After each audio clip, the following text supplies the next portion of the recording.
નમસ્કાર મિત્રો, પર્દાફાશમાં ફરી એકવાર સૌનું સ્વાગત છે ને હું છું ભૂપેન્દ્રસિંહ રાવળ.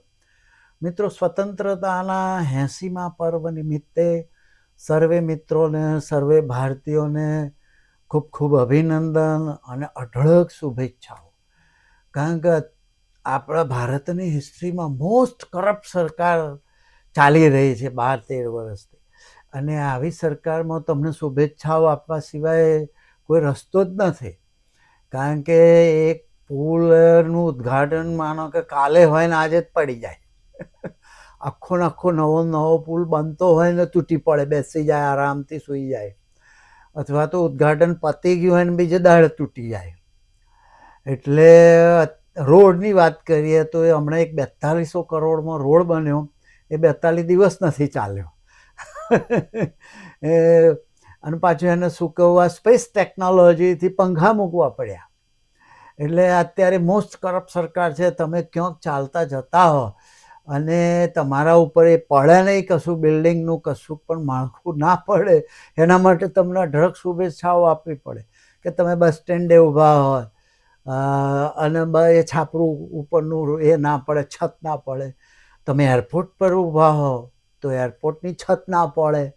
એટલે 2014 પછી તો જે પણ બાંધકામ બન્યા હોય એમાં તો તમારે કેન્દ્રની વાત છે, એમાં તો તમારે ધ્યાન રાખવું જ પડે. અને ગુજરાતમાં તો 30 વર્ષથી જે પણ બાંધકામ બન્યા હોય એના નીચે ઊભું રહેવું જ નહીં ને તમારે જોખમે ઊભું રહેવું. એટલે વડોદરામાં બસ સ્ટેન્ડનું એક છાજલી પડી હતી ઉપર. એટલે વચમાં એક વિડીયો જોતો તો એક બેન જતી હતી ને ઉપરથી પડ્યું બધું. એટલે અત્યારે આ રોડ ફટાફટ તૂટી જાય. તમે બાઇક લઈને જતા હોય સીધા ખાડામાં, વરસાદ પડ્યો એટલે પતી ગયું, બાઇક સીધું ખાડામાં જતું રહે. તમે કાર લઈને જતા હોય ને કાર સીધી ખાડામાં જતી રહે. ભૂવો પડી ગયો રોડ ઉપર, નવો બન્યો હોય, એવું નથી કે જૂના રોડ. બસ ઉતરી જાય, રોડ બધા જતા રહ્યા, ધોવાઈ જાય. એટલે શુભેચ્છાઓ આપવી પડે એવું જ છે. એટલે હું અઢળક શુભેચ્છાઓ આપું છું. ઓછી શુભેચ્છાઓથી મેળ નહીં પડે, ટાઇટેનિક ભરીને શુભેચ્છાઓ આપવી પડશે. કશું પાણી તરત ભરાઈ જાય. હમણાં સુરતમાં કેટલા બધા પાણી ભરાઈ ગયા, અમદાવાદમાં પાણી ભરાઈ ગયા. કારણ કે આ તો મોસ્ટ કરપ્ટ સરકાર છે. એટલે જો પાણીનો પ્રવાહ જતો હોય, ચોમાસાનું પાણી જતો હોય, એવી બધી જગ્યાઓએ એમણે બાંધકામ બિલ્ડરોને પૈસા ખાઈને આપી દીધી છે છૂટ બાંધકામ કરવાની. એટલે તમારા જીવના જોખમે, પણ તમને તો અક્કલ છે નહીં. કારણ કે તમને તો ધર્મના નામે તમારે લડાઈ મારીને વોટ લેવાના છે. તમને સીધી જ બીક બતાવવાની છે. કપડે સે પહેચાન જાઓગે એમ કરીને બીક જ બતાવવાની છે. અને તમે એટલા ડરપોક છો કે આટલું બધું સહન કરી રહ્યા છો. એટલે અઢળક શુભેચ્છાઓ આપવી પણ. જુઓ તમે, એક સંસદના દિવસમાં 2 કરોડ વપરાય છે. એક દિવસનો ખર્ચો 2 કરોડ હોય છે. હવે કરોડો રૂપિયા વપરાયા, કશું કામ થયું ના. જે બિલો બધા ફટાફટ બહુમતી છે એટલે વગર ચર્ચાએ પાસ થઈ. 20 કે 22 દિવસ સુધી ના ગૃહમંત્રી આવ્યા ના પ્રધાનમંત્રી આવ્યા. વિચારો, બેસી રહ્યા હોય તો એ આવતા નથી. વાંક કાઢે વિપક્ષનો. અરે પણ વિપક્ષ જે જવાબ માંગે છે આપી દો ને.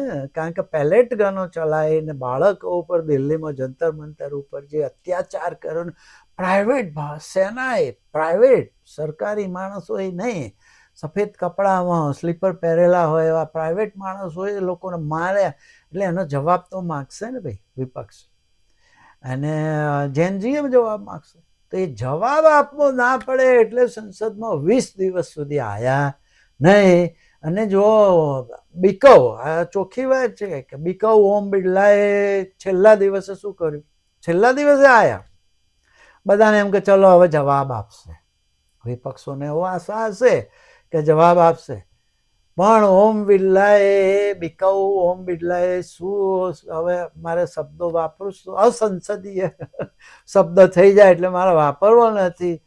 એ કર્યું છે, એણે જે પગલું ભર્યું છે એને શું કહેવાય, રાજનાથસિંહની કડીથી કલોલ સુધી નિંદા કરાય એવું. એટલો બધો બીકવ ડરપોક માણસ કે એણે વંદે માતરમ ગવાયું.